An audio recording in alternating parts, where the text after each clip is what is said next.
তো 2021-এর ভোট পরবর্তী যে হিংসা হয়েছিল সেই হিংসাতে বিজেপির যে মানে সরকারের তরফে যে তদন্ত হয়েছে তাতে আপনার নামও এসছে এবং বহু ইস্যু নিয়ে এসছে। ঠিক কবে কবে কি ঘটেছিল? আমার নাম দীপক বাগ, আমি মালিক হচ্ছে সরিষা বাগ অটোমোবাইলস হন্ডা শোরুমে। আমার দাদারা রাজনীতি করে, বিজেপি করে, বহুদিন আগে থেকে করছে। 2017 সাল থেকে জেল কেটেছে, 18 জেল কেটেছে, বিভিন্ন ক্ষেত্রে মারধর খেয়েছে। কিন্তু প্রকৃতপক্ষে আমি কোনোদিন কোনো রাজনৈতিক ঝান্ডা ধরিনি, আজও পর্যন্ত ধরিনি।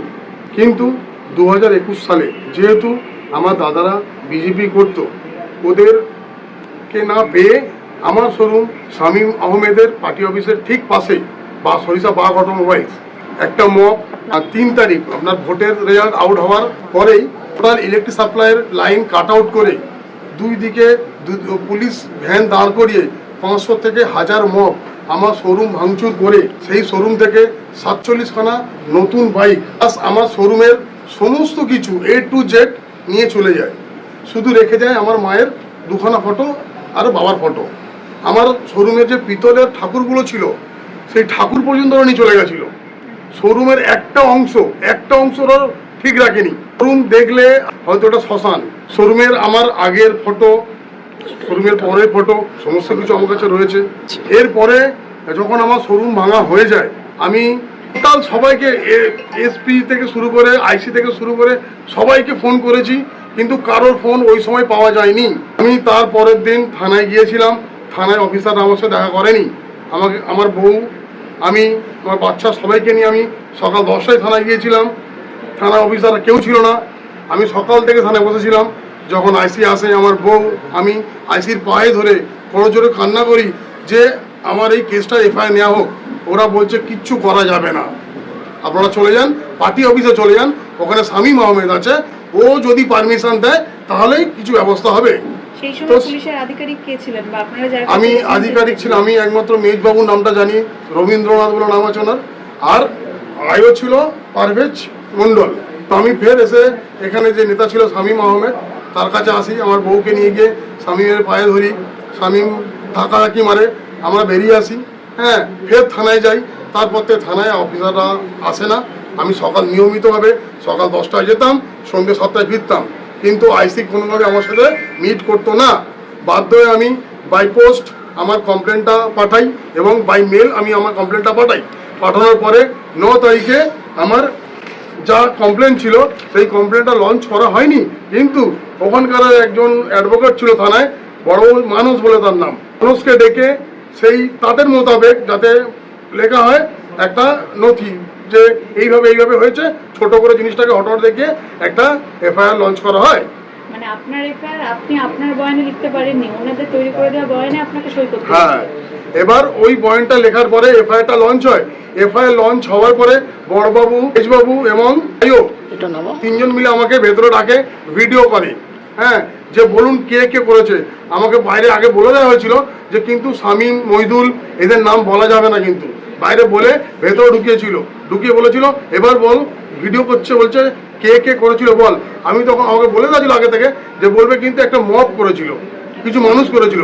সেইভাবে আমি আমার সেই বিপদের সময় আমি বলেছিলাম মানুষজন করেছে বলে ভিডিও হয়েছে। তারপর এটা হয়ে যাওয়ার পরে, রেকর্ডিং হয়ে যাওয়ার পরে বড়বাবু, মেজবাবু, আইও বলছে আমাকে 3 লাখ টাকা করে, আমাকে 3 লাখ টাকা করে দিতে হবে আর নতুন বুলেট কিনে দিতে হবে, তবে আপনার এফআইআর লঞ্চ করবো। মানে সরকারি পুলিশ তারাই ডিমান্ড করেছিল আপনার কাছে যে নতুন, এবং পয়সাও নিয়েছে আমার থেকে প্রচুর। কোন থানা এটা? ডেমনগাঁও থানা। সেই সময় তদানীন্তন আইসি কে ছিলেন?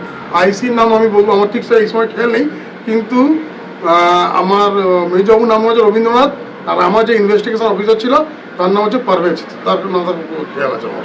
তো পরবর্তীতে এটা নিয়ে পরবর্তীকালে আমি তো এইটা হওয়ার পরে এর মতো করে দিল, থানা থেকে লাথি মেরে পাঠালো শামীমের অফিসে, শামীম লাথি মেরে আমাকে পাঠায় থানায়। মানে কেউ কোনো সলিউশন নয়। আমি আমার শোরুম ভাঙচুরে পড়ে আছে।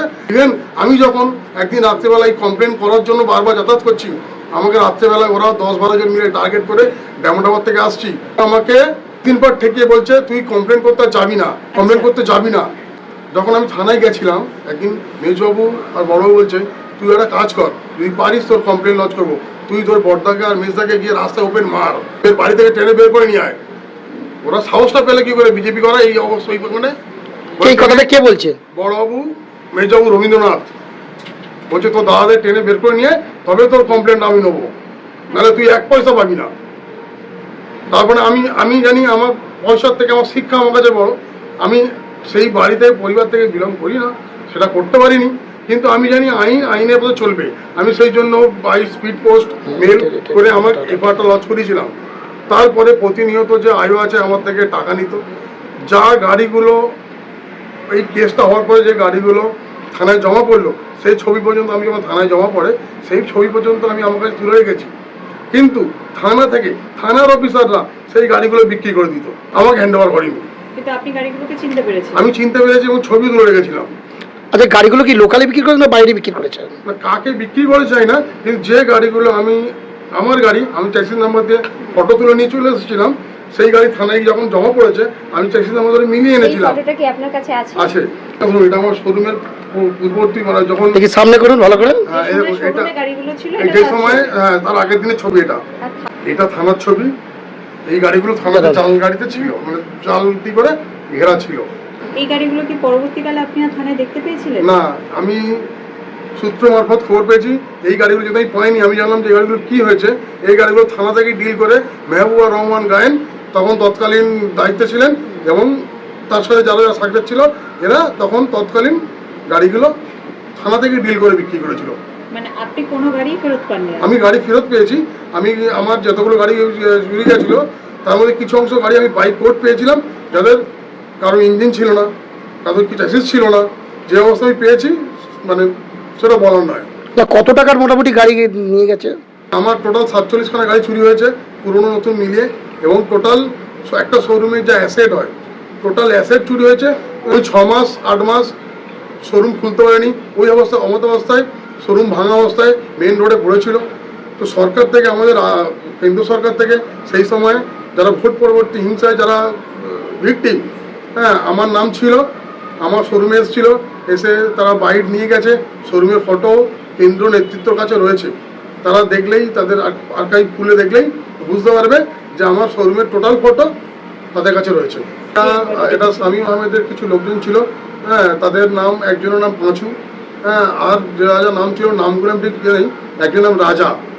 এরা এগুলো করেছিল, এবং সাংঘাতিক মেশিন পার্ট নিয়ে ছিল তার কাছে। আপনি কি লোকাল থানাতে জানিয়েছেন? লোকাল থানায় যখন জানাতে গিয়েছিলাম, আমার তো প্রথম থেকে কেসই নেওয়া হয়নি।